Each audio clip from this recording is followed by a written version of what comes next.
آلہ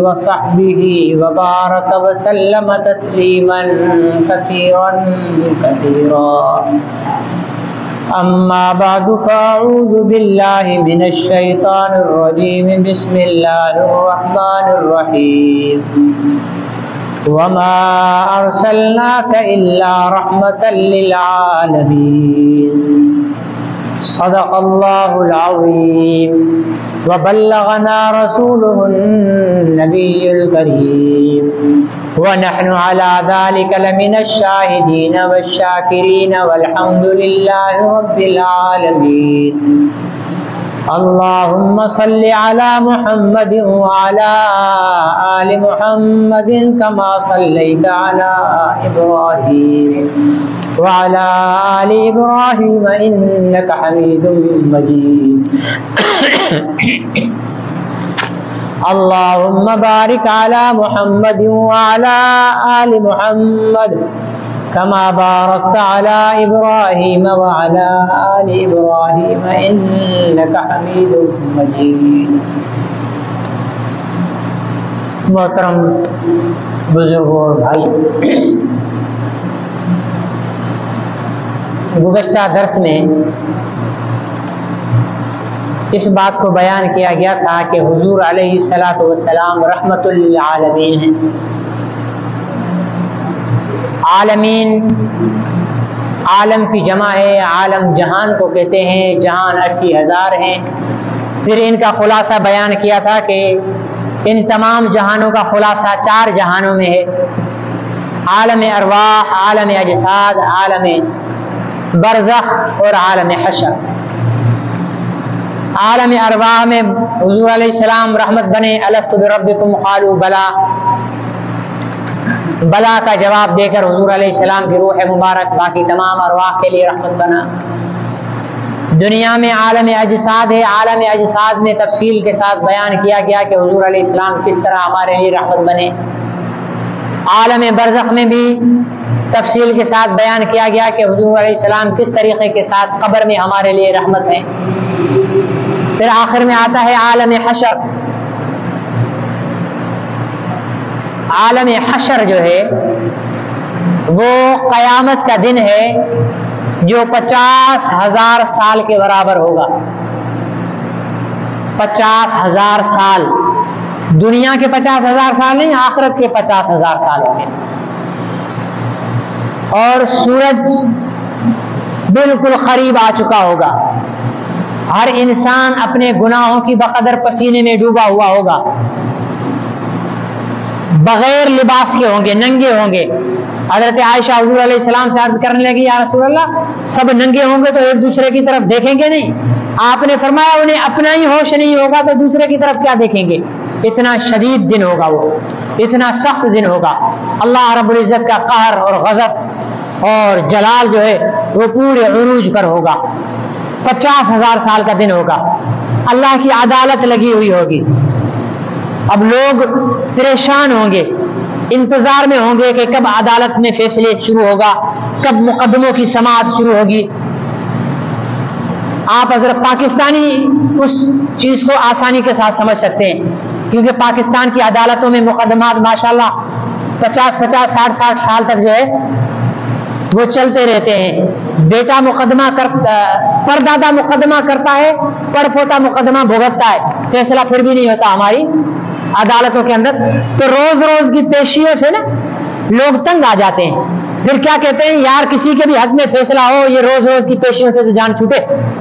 ایسے بندہ آخر میں بولتا ہے پریشان ہو کر. روز عدالت میں دھوپ میں کھڑے ہوئے ہیں، پانی پینے کا بندوبست نہیں ہے، ٹھیک ہے، انتظار میں ہیں کب بلاوا آئے گا. پھر آواز لگتی ہے، پھر بندہ اندر جاتا ہے. تو روز روز کے جھنجھٹ سے تنگ آ کر آخر بندہ کہتا ہے یار میرے حق میں ہو یا مخالف کے حق میں ہو، فیصلہ ہو جان چھوٹے مقدمے سے. تو وہ 50,000 سال کا جو دن ہوگا نا اس میں مسلمان اور کافر ساری روحیں پریشان ہوں گی. سوائے اللہ کے نیک صالح بندوں کے، کہ حدیث میں آتا ہے کہ ان کے لیے 50,000 سال کا دن اتنا چھوٹا ہوگا جیسے 2 رکعت نماز پڑھنے جتنا، ان کے لیے اتنا چھوٹا ہوگا، انہیں گرمی بھی نہیں لگے گی، وہ دھوپ میں بھی نہیں جلیں گے، وہ اللہ کے عرش کے سائے کے نیچے ہوں گے. ٹھیک ہے نا جی؟ کون ہوں گے؟ اللہ کے نیک اور برگزیدہ بندے ہوں گے. چاہیں تو ہم بھی بن سکتے ہیں، ٹھیک ہے نا، کوشش کریں تو اللہ کے نیک اور برگزیدہ بندے بن سکتے ہیں. اللہ کے نیک اور برگزیدہ بندے بننے کے لیے پہاڑ نہیں کھودنا پڑتا. کیا کرنا پڑتا ہے؟ چھوٹا سا کام کرنا پڑتا ہے، اپنے آپ کو اللہ کی مرضی کے مطابق کر دینا ہے. جو اللہ کی پسند وہ ہماری پسند، جو اللہ کو ناپسند وہ ہمیں ناپسند، جو رسول کی پسند وہ ہماری پسند، جو رسول کے ناپسند وہ ہمیں ناپسند. اور مولوی صاحب ایسے کریں گے تو ہم تو دنیا میں چل ہی نہیں سکیں گے، تو پھر عرش کے سایہ بھی تو مفت میں تھوڑی ملے گا. پھر دنیا کماؤ، چھوڑو عرش کے سائے کو، پھر مرو 50,000 سال کی گرمی میں. ٹھیک ہے نا جی؟ ہم چاہتے ہیں کہ دونوں لڈو ہاتھ میں رکھنا چاہتے ہیں، دنیا بھی پوری ملے اور جنت میں بھی سب سے پہلے جائیں ہم، تو ایسا نہیں ہوتا. پھر یہ ان لوگوں کے لیے ناانصافی ہوگی نا جنہوں نے دنیا قربان کر دی اور آخرت کو اولیت دی. تو 50,000 سال کے دن میں لوگ پریشان ہوں گے کہ کس طریقے کے ساتھ اللہ رب العزت کو کوئی درخواست کرے کہ میرے مقدمے کا فیصلہ اللہ تعالیٰ عدالت کا مقدمہ شروع کرے اور یہ گرمی کم ہو. اب سارے انسان جو ہیں وہ آپس میں مشورہ کریں گے. یہ حدیث ہے، حدیث کا مفہوم بتا رہا ہوں، لفظ بلفظ تو نہیں، لیکن حدیث کا خلاصہ اور مفہوم بتا رہا ہوں. یہ احادیث کی تمام کتابوں میں اللہ تعالیٰ آپ حضرات کو احادیث کا مطالعہ کرنے کی توفیق نصیب فرمائے. حدیث شفاعت کے نام سے ہے، یہ طویل حدیث ہے. تو سارے مسلمان جو ہیں وہ جمع ہوں گے، بولیں گے یار کس کو کہیں؟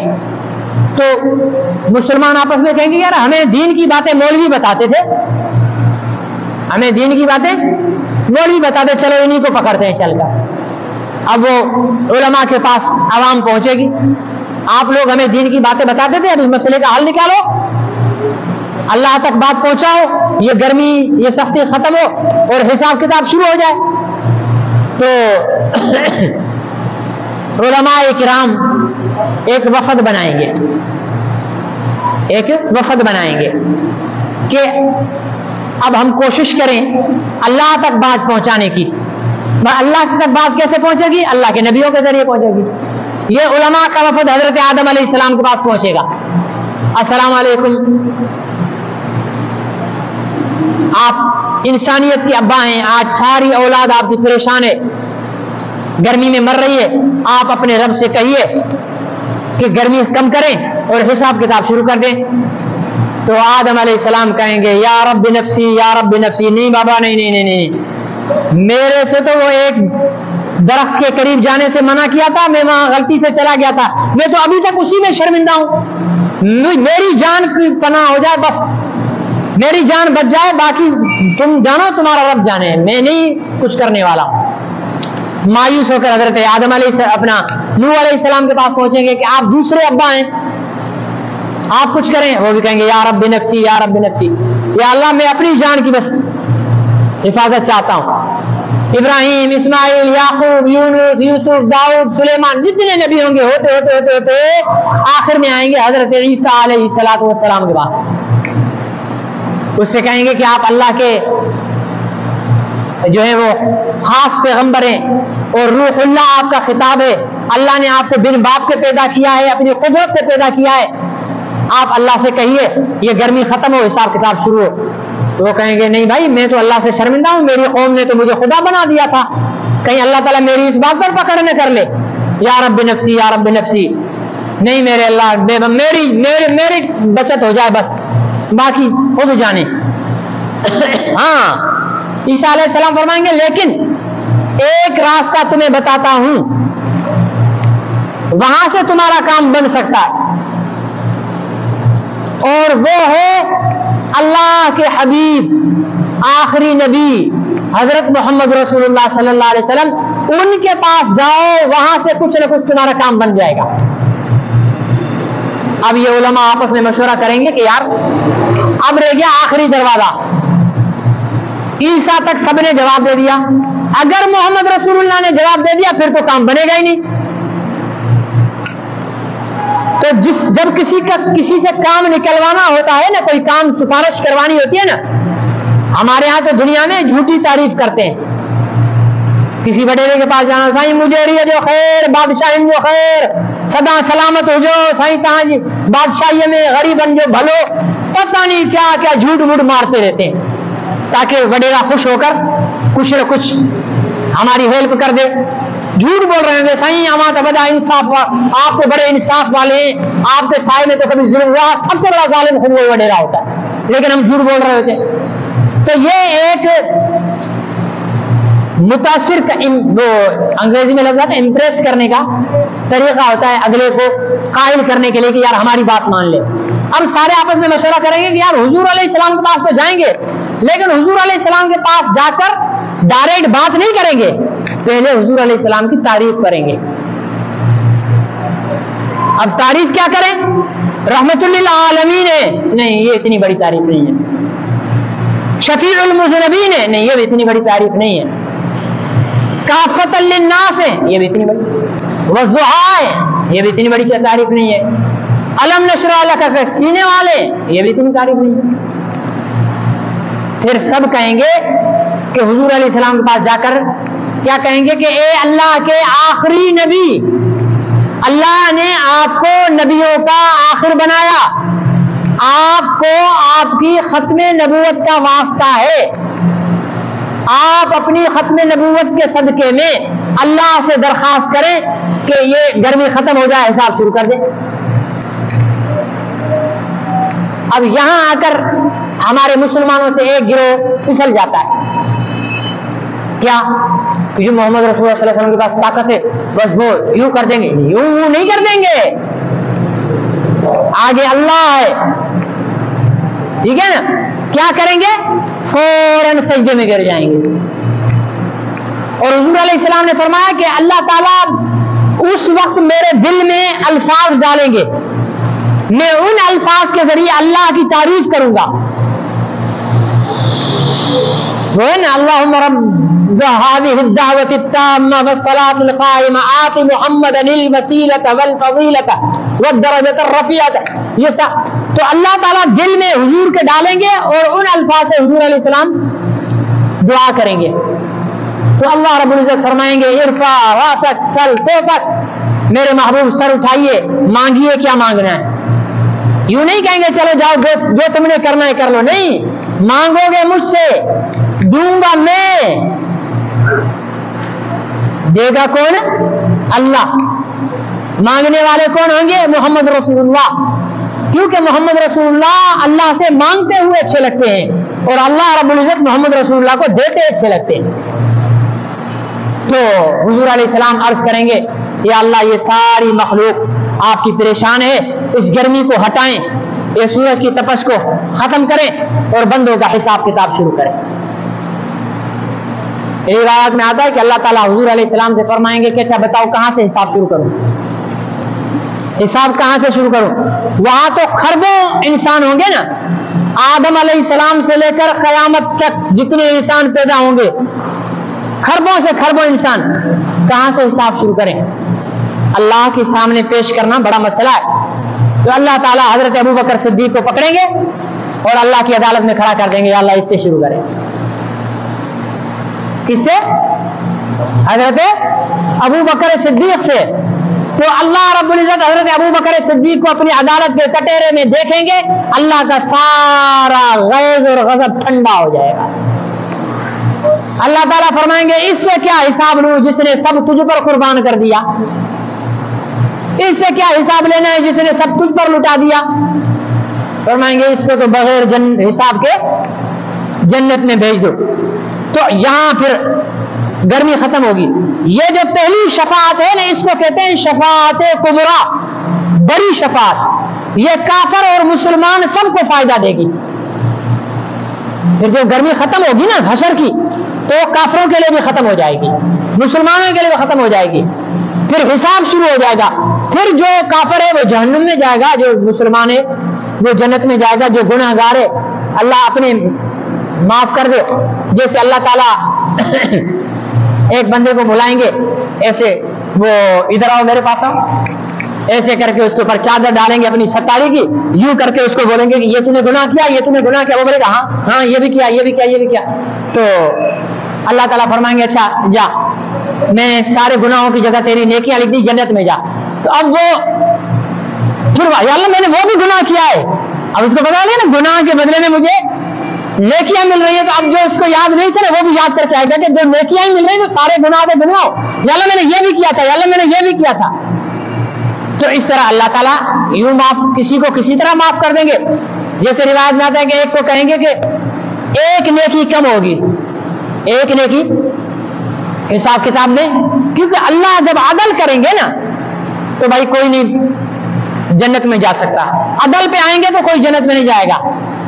وہ اسی لیے کسی شاعر نے کہا ہے نا، یہ عدل کری تے تھر تھر کمبن اونچیاں شانہ والے، یہ عدل کری تے تھر تھر کمبن اونچیاں شانہ والے، یہ فضل کرے تے بخشے جاون میں جڑے منہ کالے. کہ میرے رب اگر تو عدل کرنے پر آئے تو بڑی بڑی شانوں والے بھی تھر تھر کانپنے لگ جائیں گے، اور اگر فضل کرنے پر آ جائے تو مجھ جیسا منہ کالا بھی بخشا جائے گا. تو اللہ سے ہمیشہ فضل مانگو، عدل نہیں مانگو. یہ آپ کی میری 1.5 چھٹانگ کی جو نمازیں ہیں نا، یہ کوئی وقت نہیں رکھتی ہیں کہ ان کی بدلے میں ہمیں جنت ملے گی. اللہ اپنی رحمت سے دے بس، ٹھیک ہے نا، ہمارے اعمال کو نہ تولے. تو ایک نیکی کم ہوگی، جاؤ لے کے آؤ ورنہ جہنم میں جاؤ. اب یہ بھاگا بھاگا بھاگا بھاگا سب سے پہلے جائے گا اپنی ماں کے پاس. ماں تو بابا بڑی محبت کرنے والی ہوتی ہے نا، اماں جی میرے کو ایک نیکی چاہیے. وہ بولے کہ ہٹ پڑے، میں تو اللہ سے کہتی ہوں کہ میرے بھی گناہ تیرے گلے میں ڈالے. وہ وہاں سے بھاگے گا باپ کے پاس، وہ بھی یہی کہے گا، یار دوست بیوی کے پاس، بچوں کے پاس، سب پریشان پھر رہا ہوگا. ایک بندہ کھڑا ہوا ہوگا، اسے بولے گا بھائی تو پریشان کیوں ہے؟ یار ایک نیکی کی کمی ہے، بس ایک نیکی مل گئی تو میں جنت میں چلا. اس نے بولا یار تیرے کو ایک نیکی کی کمی ہے اور میرے پاس نیکی ایک ہے، میرے پاس نیکی ایک ہے اور تجھے ایک نیکی کی کمی ہے. جب تیری ایک نیکی کم ہے تو تو جنت میں نہیں جا رہا، تو میرے پاس تو نیکی ایک ہے، اس میں تو میں جنت میں جا ہی نہیں سکوں گا. چل میرا کام نہیں بن رہا، تیرا یہ لے، یہ نیکی لے اور تو جا جنت میں. میرا تو ایسے نہیں بننا کام، ٹھیک ہے نا، تو جا جنت. پاکستانی نہیں ہوگا وہ، پاکستانی کبھی ایسی نیکی کا کام نہیں کرتا. تو بولے تو جا جنت میں. اب یہ خوشی خوشی اللہ کی عدالت میں جائے گا، یا اللہ یہ نیکی، اللہ جانتے تو ہوں گے، پوچھیں گے یہ کس نے کی ہے نیکی، تیرے کو کس نے دے دی نیکی؟ یا اللہ وہ فلانا بندہ جو کھڑا ہے نا اس نے دی. بولا اس کو بلا، پھر بلائے گا، بولا اس کو تو نے نیکی دی ہے. یا اللہ میرا کام تو بننا نہیں تھا، میں نے کہا اس کا بن جائے. تو اللہ فرمایا اچھا تو مجھ سے زیادہ سخی بنتا، چل تو بھی جنت میں جا ابھی. تو اس کو بھی جنت میں بھیج دیں گے. تو عجیب اللہ کی عدالت کے جو ہے نا وہ احادیث کے اندر بڑے عجیب و غریب واقعات لکھے. ایک جو ہے وہ جنتی وہ کہے گا کہ یا اللہ، جنتی نہیں جہنمی، وہ کہے گا یا اللہ بس مجھے نا یہ جہنم سے نکال کے اس جہنم کی دیوار پر بٹھا دے، بس یہ آگ میں بہت گرمی لگ رہی ہے مجھے بس ادھر دیوار میں بٹھا دے مجھے. پھر تو کچھ نہیں مانگے گا نا، نہیں اللہ تیرے جلال کی قسم کچھ بھی نہیں مانگوں گا، تجھ سے پھر سوال نہیں کروں گا.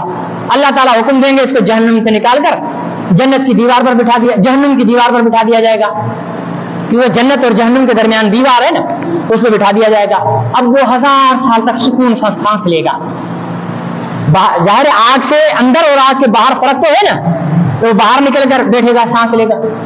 1000 سال کے بعد اس کو تھوڑی جہنم کی تپش لگے گی، منہ اس کا جہنم کی طرف ہوگا، تپش لگے گی. تو وہ کہے گا یا اللہ تھوڑا سا آگے کر دے میرے کو، بس تیری ذات کی قسم پھر نہیں سوال کروں گا میں. بولے کہ دیکھ میں نے تجھے پہلے کہا تھا، نہیں اللہ تیرے جلال کی قسم بس تھوڑا آگے کر دے. اللہ تعالیٰ اس کو آگے کر دیں گے، سانس لے گا. پھر جب اثرات ہوں گے پھر یا اللہ ایسا کر دیں بس، اب آخری سوال ہے میرا منہ جنت کی طرف کر دیں بس. ابھی منہ کی طرف آگ کی تپش آ رہی ہے، میرا منہ جنت کی طرف کر دیں، پھر میں تیری قسم کچھ بھی نہیں مانگوں گا. اللہ تعالیٰ فرمائیں گے کہ چل ٹھیک ہے تیرا منہ جنت کی طرف کر دیتے. اب جنت کی طرف منہ ہو جائے گا، وہاں سے اس کو ٹھنڈی ہوائیں آ رہی ہوں گی، ادھر سے تھوڑی سی تپش آ رہی ہوگی. ایک وقت گزرے گا، پھر کہے گا یا اللہ یہ تو تیری رحمت کے خلاف ہے کہ جنت کی ہوائیں آ رہی ہوں لیکن میں جنت میں نہ جاؤں. اچھا چلو جنت میں نہیں بھیجو، بس جنت کے قریب کر دو، میں وہاں سے صرف نظارے دیکھتا رہوں گا جنت کے، بس جہنم سے دور کر دو، جنت کے قریب کر دو، میں جنت کے نظارے دیکھ دیکھ کر جی لوں گا۔ اللہ فرمائیں گے تو پھر دیکھ وعدہ خلافی کر رہا ہے اور پھر تو بات کو توڑ رہا ہے، بس یا اللہ اب آخری دفعہ آج کے پھر نہیں میں کبھی بھی کوئی سوال کروں گا، میں جنت کے کنارے بیٹھ جاؤں گا۔ اللہ اسے جنت کے کنارے میں اب بیٹھا رہے گا، ایک عرصے تک بیٹھا رہے گا، آگے نعمتیں، تو صبر کہاں سے ہوگا؟ بھوکھا آدمی ہو اس کے سامنے، ٹھیک ہے نا، یہ جیسی مرغی کی سجی ہو اور یہ قورمے ہو، مولوی صاحب کے سامنے حلوے کا تھال ہو تو مولوی صاحب کہاں سے چکوگا؟ تو پریشان ہو جائے گا۔ آپ یا اللہ بس اب آخری دفعہ ایک درخواست ہے، تیری نعمتیں دیکھ رہا ہوں، یہ ان سے فائدہ نہیں اٹھا سکتا، بس اب اندر ہی ڈال دے، کیا ہے یہاں تک تو آ گیا ہوں۔ تو روایت میں آتا ہے کہ اللہ ہنس پڑیں گے اس بندے کی، اس پر فطرت پر ہنس پڑیں گے، پھر حکم ہوگا کہ چلو اس کو بھی جنت میں ڈال دو۔ تو مختلف احادیث سے، بہت ساری احادیث سے بیان کرنا شروع کر دیں تو رات گزر جائے گی۔ تو حضور علیہ جب جنتی جنت میں چلے جائیں گے اور جہنمی جہنم میں چلے جائیں گے تو اللہ تعالی حضرت جبرائیل امین سے کہیں گے، جبرائیل جاؤ جہنم کا چکر لگا کے آؤ، وہاں دیکھو میرے بندوں کا حال کیا ہے۔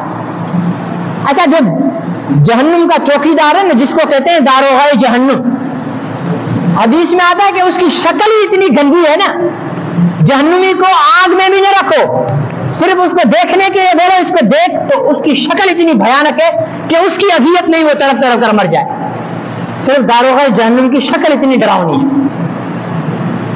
اللہ تعالیٰ جبرائیل کو کہیں گے جبرائیل امین جہنم میں آ جائیں گے، داروغہ جہنم کے بعد دو خبر بھائی اللہ نے بھیجا ہے، ذرا اندر دیکھوں۔ اندر دیکھیں گے کچھ تو کوئلہ ہوئے پڑے ہوں گے اندر باہر سے، کچھ ہوں گے جن کے چہرے نہیں جلے ہوں گے اور جن کے یہ گھٹنے، پیشانی، یہ پیروں کی انگلیاں، یہ ہاتھوں کی انگلیاں یہ نہیں جلی ہوئی ہوں گی، بازو نہیں جلے ہوں گے جہنم میں۔ کیوں بھائی؟ یہ محمد رسول اللہ کے امتی ہیں، نماز کی وجہ سے ان کی یہ چیزیں، دوسرے گناہ کیے تو جہنم میں آ گئے، لیکن یہ چیزیں ایک ہوں گے جو جن کا سب جسم بھی جل گیا ہوگا لیکن دل نہیں جلا ہوگا۔ بھائی دل کیوں نہیں جلا؟ تاکہ اس لیے کہ ان کے دل کے اندر ایمان تھا، عمل نہیں کیے لیکن دل میں ایمان تھا، اس لیے دل کو آگ نہیں جلائے گی۔ یوں کر کے حضرت جبرائیل دیکھ کر واپس جانے لگیں گے تو جو مسلمان جنتی جہنمی ہوں گے نا، وہ داروغہ جہنم سے کہیں گے کہ یہ کون تھے؟ خوبصورت انسان۔ تو داروغہ جہنم کہے گا یہ جبرائیل تھے، ہم نے تو نام سنا ہوا نا جبرائیل کا۔ تو مسلمان کہیں گے ان کو روکو، ان کو روکو، یہ ہمارے نبی کے پاس پیغام لے کر آتے تھے نا، ہم نے اپنے نبی کے پاس ان کے ذریعے پیغام بھیجنا ہے، ان کو بلاؤ۔ داروغہ جہنم اللہ کے حکم سے واپس جبرائیل کو بلائیں گے، جبرائیل آئیں گے تو انہیں ہاتھ جوڑ کر کہیں گے کہ اے جبرائیل، آپ کو آپ کے رب کا واسطہ، جاؤ ذرا ہمارے آقا محمد رسول اللہ صلی اللہ علیہ وسلم تک ہمارا پیغام پہنچاؤ، ہم تو جل گئے، ہم تو مر گئے، ہم تو کٹ گئے، ہمارے لیے کچھ کریں۔ حضرت جبرائیل اللہ کے پاس جائیں گے، اللہ کو علم تو ہوگا، اللہ فرمائیں گے دے خبر، یا اللہ دیکھ کے آئے وہاں محمد کے امتی مجھے ملے تھے، وہ یوں پیغام دے رہے تھے، فرمایا جاؤ پھر محمد کے پاس۔ حضور علیہ السلام کے پاس آ جائیں گے، حضور علیہ السلام اپنے اس پر بیٹھے ہوئے ہوں گے تخت پر جنت میں، یا رسول اللہ آپ کی امت کے لوگ جہنم میں جل رہے تھے، انہوں نے پیغام دیا ہے کچھ کریں۔ حضور علیہ السلام پریشان ہو جائیں گے فوراً سجدے میں، یا اللہ یہ تو میری امتی ابھی تک جہنم میں جل رہے ہیں۔ تو اللہ تعالیٰ فرمائیں گے اچھا اب میں مثال دے رہا ہوں، یہ الفاظ حدیث میں نہیں ہے، میں مثال دے رہا ہوں کہ اللہ فرمائیں گے کہ اچھا جاؤ جن کے دل میں 1 کلو ایمان ہے ان سب کو نکال کر جنت میں لے جاؤ۔ اب حضور علیہ السلام اپنی امت کو نکالنے کے لیے خود جہنم میں اندر داخل ہو جائیں گے، لیکن یہ میرے نبی کا معجزہ ہوگا، جہاں میرے نبی کے قدم پڑیں گے وہاں جہنم ٹھنڈی بن جائے گی۔ پھر فرمائیں گے چلو بھائی 1 کلو ایمان والے سارے نکلو۔ اب جناب پیمائش ہوگی، تیرا کتنا ایمان ہے بھائی؟ 3 پاؤ، چل تو نہیں۔ تیرا کتنا ایمان ہے جی؟ 3 پاؤ اور 1.5 چھٹانگ، نہیں تو بھی نہیں۔ تیرا کتنا؟ 3 کلو، 1 کلو پورا ہے بھائی، 1 کلو والے ادھر ہو گئے، یا رسول اللہ یہ سارے 1 کلو والے لے جائیں۔ اب ان کو لے کر جائیں گے، ایک نہر ہوگی، اس نہر میں کیونکہ جلے ہوئے ہوں گے نا، اس نہر میں ان کو نہلا کر پھر پرلی طرف لے جائیں گے، چل جاؤ جنت میں۔ جنت میں جائیں گے، پھر حضور علیہ السلام واپس آئیں گے، یا اللہ ابھی تو بہت سارے میرے امتی یہاں بیٹھے، فرمائیں گے اچھا آپ 3 پاؤ والوں کو بھی لے جاؤ۔ پھر 3 پاؤ والے جمع ہوں گے، پھر ان کو لے کر جنت میں پہنچائیں گے، پھر واپس آئیں گے، اللہ ابھی تو بہت ہے، فرمائے پھر آدھا کلو والے، پھر 1 پاؤ والے، پھر چھٹانگ والے، پھر تولا والے، پھر رتی والے، ماسا والے، ذرہ والے۔ حدیث میں آتا ہے کہ ذرے کے برابر جس میں ایمان ہے ان کو بھی جہنم سے نکال کر جنت میں لے جاؤ۔ حضور علیہ السلام ان کو بھی لے کر جائیں گے، پھر واپس آئیں گے تو حضور علیہ السلام کے علم کے مطابق اب کوئی ایمان والا یہاں نہیں ہوگا۔ تو شکر کریں گے، اللہ شکر ہے میں نے سارے ایمان والے جہنم سے نکال کر جنت میں پہنچا دیا۔ تو اللہ فرمائیں گے میرے محبوب یہ تیری شفاعت تھی، اب میری شفاعت دیکھ۔ تو اللہ تعالیٰ، اللہ ہاتھوں سے تو پاک ہیں لیکن اللہ کے قدرت کے ہاتھ ہوں گے، تو یوں لپا بھر کر، جیسے کہتے ہیں لپا، یوں جہنم سے لپا بھر کر انسانوں کو نکالیں گے۔ یہ کون ہوں گے؟ جن کا ایمان کا محمد رسول اللہ کو بھی پتہ نہیں ہوگا۔ اتنے کمزور ایمان والے ہوں گے کہ جن کا ایمان صرف اللہ کے علم میں ہوگا، اللہ ان کو اتنا نکالیں گے کہ محمد رسول اللہ صلی اللہ علیہ وسلم نے جتنے جہنم سے نکالے نا اس سے کئی گنا زیادہ جہنمی جو ہے وہ اللہ تعالیٰ جہنم سے نکال کر ان کو جنت میں ڈال دیں گے کہ محمد وہ تیری شفاعت تھی، یہ میری رحمت ہے۔ ہمارے نوجوان کیا کہتے ہیں؟ چلو جی اچھا ہے، شکر ہے، آخر تو جنت میں جائیں گے، آخر تو جنت میں جاؤ گے، جو بیچ میں چھتر پڑیں گے وہ بڑے حوصلے کی بات ہے، آخر تو جنت میں جائیں گے۔ بھائی بیچ میں چھتر پڑیں گے نا وہ بڑے خطرناک ہوں گے۔ کسی کو کہو بھائی میں تجھے 1 کروڑ روپیہ دیتا ہوں، ایئر کنڈیشن بنگلہ، پجارو گاڑی، ٹھیک ہے نا جی، ساری آشا سے دیتا ہوں، یہ تنور کی آگ ہے، اس میں 1 گھنٹہ اندر جل،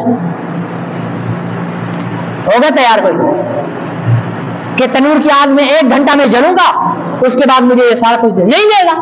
تو جہنم کی آگ انسان کو آخر جو ہے تکلیف دیتی ہے۔ تو یہ حضور علیہ الصلوۃ والسلام کی رحمت تھی کہ حضور علیہ الصلوۃ والسلام عالم حشر میں تمام انسانیت کی شفاعت کریں گے، پھر اپنی امت کی شفاعت کر کے جہنم سے جنت کی طرف لے جائیں گے۔ اللہ رب العزت سے دعا ہے کہ اللہ تعالی ہمیں حضور علیہ الصلوۃ والسلام کی وہ شفاعت نصیب فرمائے کہ جس کی وجہ سے ہمیں جہنم کی طرف رخ ہی نہ کرنا پڑے۔ اللہ عمل کی توفیق نصیب فرمائے۔ الحمدللہ والعاقبۃ للمتقین والصلاۃ اللهم احسن عاقبتنا فی الامور اللهم حبب الینا الایمان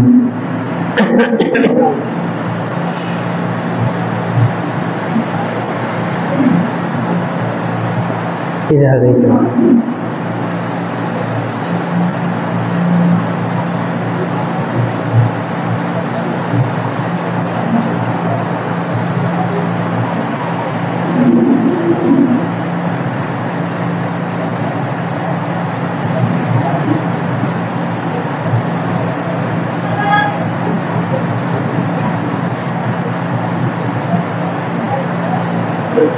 صلی اللہ